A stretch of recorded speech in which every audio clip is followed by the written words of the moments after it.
మహోన్నతుడైన దేవుడికి మహిమ కలుగును గాక. మన ప్రభును ప్రియరక్షకుడైన యేసుక్రీస్తు వారి పరిశుద్ధ నామంలో మీ అందరికీ శుభాభివందనాలు తెలియజేస్తున్నాను. ప్రియ దేవుని బిడ్డలారా, అందరూ బాగున్నారు కదా? ఈరోజు మరొక నూతన అంశంతో మేము ముందుకు రావడం జరిగింది. అదేమిటనగా, నీ జీవితం ఎవరి కొరకు? హల్లెలూయా. ఈ జీవితం ఎవరి కొరకు జీవిస్తున్నాము అనే అంశం మీద మాట్లాడాలని ఆశపడుతున్నాను.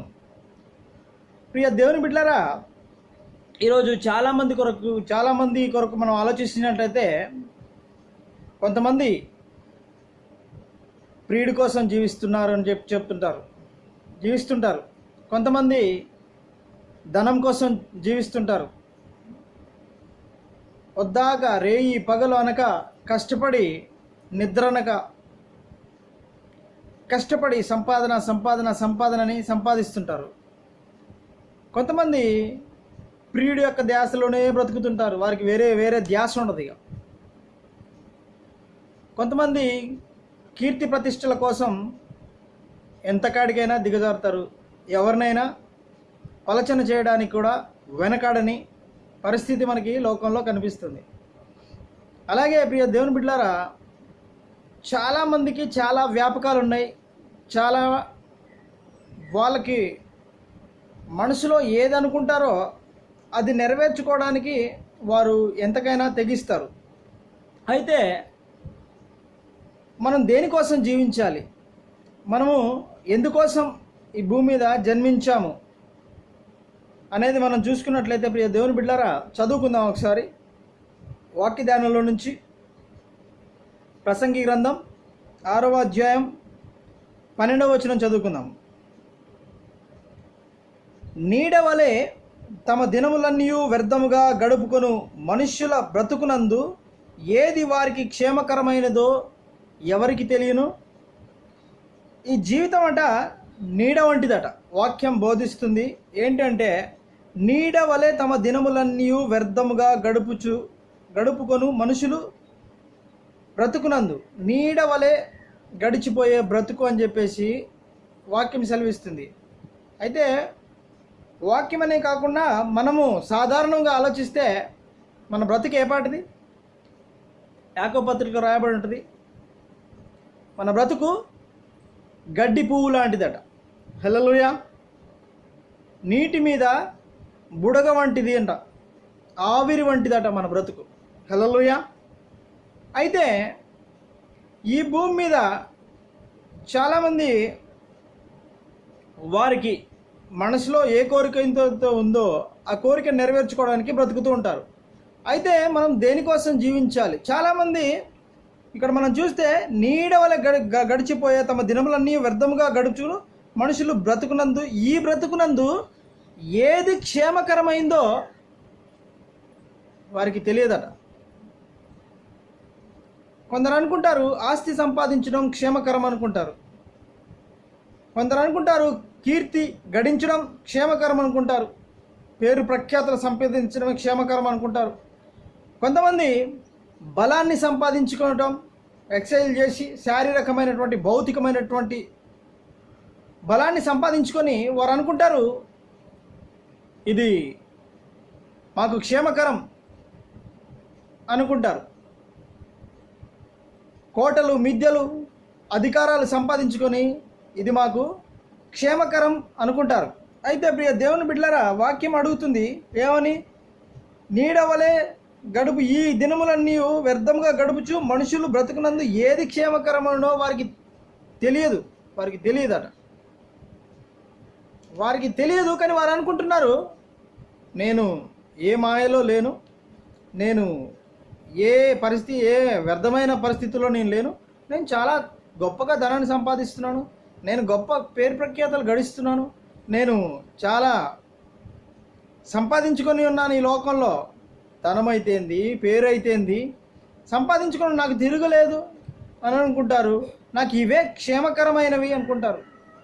అయితే ప్రియ దేవుని బిడ్డలారా, వారు పోయిన తర్వాత, అదే వచనం మనం చివరి లైన్ చదువుకుంటే, వారు పోయిన తర్వాత ఏమి సంభవించునో వారికి ఎవరు చెప్పగలరు? హల్లెలూయా. వారు చనిపోయిన తరువాత వారికి ఏమి సంభవించునో వారికి ఎవరు చెప్పగలరు అని ప్రసంగి గ్రంథకర్త ప్రశ్నిస్తున్నాడు. చాలామంది అనే మాట ఏంటంటే, ప్రియ దేవుని బిడ్డలారా, ఈ లోకంలో పోయిన తర్వాత ఎవడు చూడొచ్చాడండి అని అంటారు కదా. అయితే ప్రియ దేవుని బిడ్డలారా, ఈ మాటను బట్టి నేను మిమ్మల్ని కొన్ని ప్రశ్నలు అడగాలనుకుంటున్నా. పోయిన తర్వాత ఎవరు చూడొచ్చారు అంటున్నారు కదా. పరలోకం ఉందో, నరకం ఉందో, స్వర్గం ఉందో, ఎవడు చూడొచ్చాడు అని మాట్లాడతారు. అయితే నేను మిమ్మల్ని ఒక ప్రశ్న అడుగుతాను. తల్లి గర్భంలో పడక ముందు నువ్వు తల్లి గర్భంలో పడతావని అనుకున్నావా ఎప్పుడైనా? సరే, తల్లి గర్భంలో పడ్డావు. తల్లి గర్భంలో పడ్డప్పుడు అదే లోకం అనుకుంటావు, కానీ మరో లోకం ఉంది, భూలోకం ఉంది. భూలోకానికి వెళ్ళి నేను అక్కడ జీవిస్తాను, వివాహం చేసుకుంటాను, ఉద్యోగం చేస్తాను, లేదా ఇలా బ్రతుకుతాను, నాకు ఈ పేరు పెట్టబడిద్ది అని గ్రహించావా ఎప్పుడైనా? ఎవరు గ్రహించరు కదా. శిశువుగా ఉన్నప్పుడు, పిండముగా ఉన్నప్పుడు నీకు అవన్నీ ఆలోచనలు ఉండవు కదా. అప్పుడు ఇదే ప్రపంచం అనుకుంటావు. తల్లి గర్భమే నాకు ప్రపంచం అనుకుంటావు కదా. ఆ ఉమ్మ నీరు, అక్కడున్నటువంటి ఆ యొక్క పరిస్థితి అంతా, ఆ గర్భమే నీకు ఒక లోకంలో, ఇదే లోకము, ఇదే శాశ్వతం అనుకుంటూ బతుకుతావు. కానీ కొంతకాలం అయిన తర్వాత, 9 నెలలు నిండిన తర్వాత నువ్వు బయటికి వస్తావు. బయటికి వచ్చి ఒక్కసారిగా క్యారమని ఏడ్చి, తర్వాత కొంత జ్ఞాపక శక్తి వచ్చిన తర్వాత, ఓహో భూలోకం ఒకటి ఉంది అని, నా తల్లిదండ్రులు నాకు ఈ పేరు పెట్టారని గ్రహిస్తాం కదా. అయితే ప్రియ దేవుని బిడ్డలారా, మరి తర్వాత ఏం సంభవిస్తుందో ఎవడికెరక, చచ్చిన తర్వాత ఏం జరిగిద్దో ఎవడికెరక అని నువ్వంటే ప్రియ దేవుని బిడ్డలారా, అది తప్పు కదా. గర్భంలో ఉన్నప్పుడు భూలోకం ఉందో లేదో నాకు తెలీదు అని నువ్వు అనుకుంటే పొరపాటే కదా. ఇది వాస్తవా కాదా? తల్లి గర్భం అనే లోకం నుంచి నువ్వు ఈ లోకంలోకి వచ్చావా లేదా? అలాగే వాక్యం చెప్తుంది, దేవుని వాక్యమే దేవుడై ఉన్నాడు. దేవుడు చెప్తున్నాడు, ఏం చెప్తున్నాడంటే, నీవు ఈ లోకంలో చేసిన క్రియలను బట్టి పరలోకమా పాతాళ నరకమా ఇక్కడే నిర్ణయించబడుతుంది అని చెప్పేసి దేవుని వాక్యం సెలవిస్తుంది. అయితే పరలోకం ఎవడు చూసి వచ్చాడు, నరకం ఎవరు చూసి వచ్చాడు అని మాట్లాడితే అది నీ భ్రమే అవుతుంది తప్ప వాస్తవం ఎప్పటికీ కాదు. అందుకే ప్రియ దేవుని బిడ్డలారా, పరలోకం ఉన్నది అన్నది ఎంత వాస్తవమో, నరకం ఉన్నది అన్నది కూడా అంతే వాస్తవం. హల్లెలూయా. అయితే వాక్య గ్రంథం సెలవిస్తుంది, దేవుని వాక్యం సెలవిస్తుంది ఏంటంటే, నమ్మి విశ్వసించి బాప్తిసం పొందువాడు రక్షించబడును, పరలోకానికి పోబడును, నమ్మని వాడు శిక్ష విధించబడును అని చెప్పేసి దేవుని వాక్యం సెలవిస్తుంది. అయితే యేసు క్రీస్తు ప్రభు వారిని నమ్మి విశ్వసించి బాప్తిసం పొందితే పరలోకం, నమ్మి విశ్వసించి బాప్తిసం తీసుకొని నమ్మి విశ్వసించడం అంటే అందులో మీరు చాలా విశ్వాసమందు నిలిచి ఉండాలి. ఎప్పటికీ ఒకసారి ఏదో బాప్తిసం తీసుకొని వదిలేసి తర్వాత ఇష్టానుసారంగా బ్రతుకుతా అంటే కుదరదు. బాప్తిసం తీసుకున్న తర్వాత కూడా ప్రకటన గ్రంథంలో రాయబడి ఉంటుంది, ఏమనంటే, జీవ గ్రంథమందు నీ పేరు కొట్టివేయకుండా చూచుకోవాలంట. కొట్టివేయబడుతుందంట. ఒకసారి జీవగ్రంథంలో రాసిన పేరు మరలా కొట్టివేసే అవకాశం ఉంది అని దేవుని వాక్యం సెలవిస్తుంది. కనుక ప్రియ దేవుని బిడ్డలారా, ఆ పేరు ఎందుకు కొట్టివేయబడింది అంటే, ఒకసారి నువ్వు బాప్తిసం తీసుకొని మరలా కుక్క తన వాంతికి తిరిగినట్టు పాపం వైపునకు నువ్వు తిరిగితే నీ పేరు జీవగ్రంథంలోంచి తుడిచివేయబడుతుంది. అలాగే ప్రతి ఒక్కరు కూడా పరిశుద్ధత యందు, ప్రార్థన యందు నిలకడగా ఉండి క్రీస్తు యందు విశ్వాసం స్థిరంగా ఉంచితే అప్పుడు నిత్య జీవం ఉంటుంది అని చెప్పి దేవుని వాక్యం సెలవిస్తుంది. ప్రియ దేవుని బిడ్డలారా, చాలామంది కూడా ఈ లోకంలో వారి యొక్క సొంత భ్రమల్లో బ్రతుకుతున్నారు. సంపాదించి సంపాదించి సంపాదించి సంపాదించి నేను కోటీశ్వరుణ్ణి, నాకు తిరుగులేదు, నన్ను ఎవడు ఆపగలడు అనుకుంటున్నారు. నీటి మీద బుడగ వంటిది జీవితం, నీటి మీద ఆవిరి వంటిది జీవితం, గడ్డి పువ్వు లాంటిది ఈ జీవితం అని చెప్పేసి దేవుని వాక్యం సెలవిస్తుంటే నా అంత పోటుగాడు లేడు. ఒక పేదోని చూస్తే చులకన, ఒకవేళ వారికంటే ఒక స్థాయిలో కొంత తక్కువగా ఉంటే చులకనగా చూసి అహంకారపు మాటలు.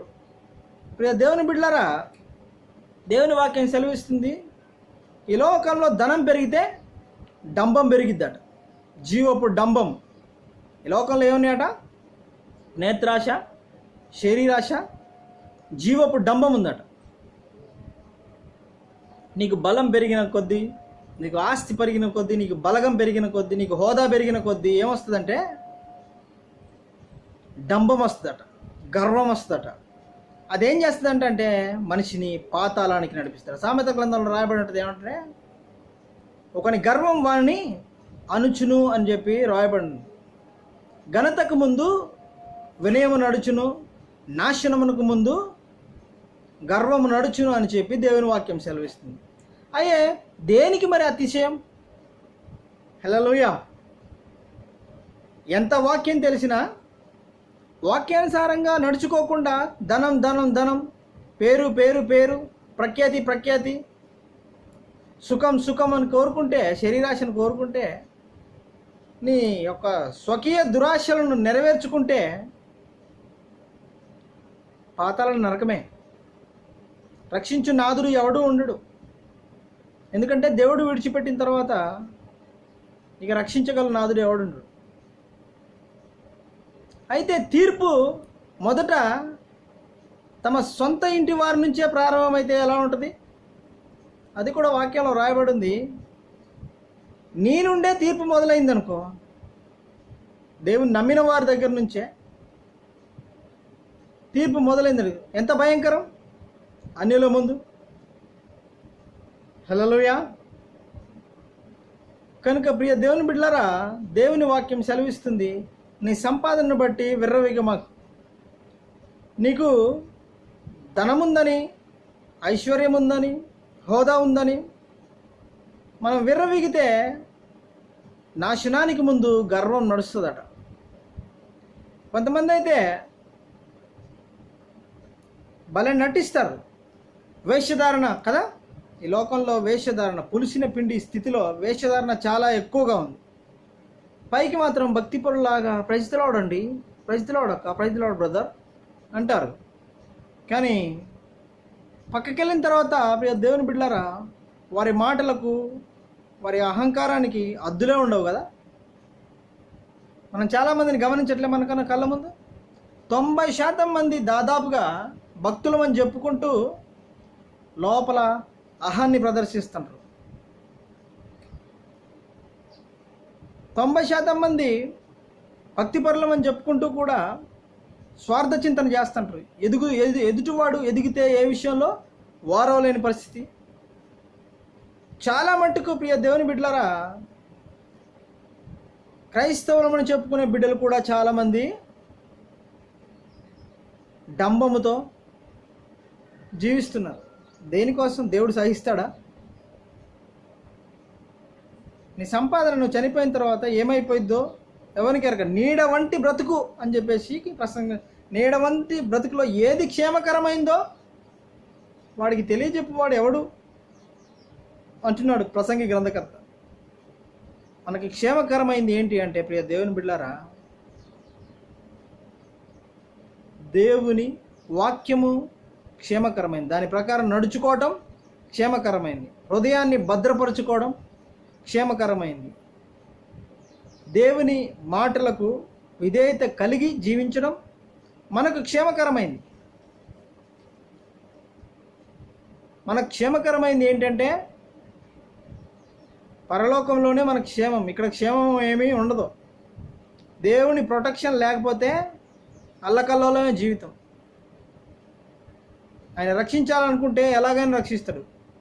యోనాను రక్షించినట్టుగా, చేప గర్భంలో నుంచి. ఆయన కాపుదల్లో ఉన్నంతసేపే, ఆయన ప్రణాళికలో ఉన్నంతసేపే, ఆయన మాట విన్నప్పుడే ఆయన రక్షిస్తాడు. లేని పక్షాన ఖచ్చితంగా ఆయన భ్రష్టాత్మకు అప్పచెప్తాడట.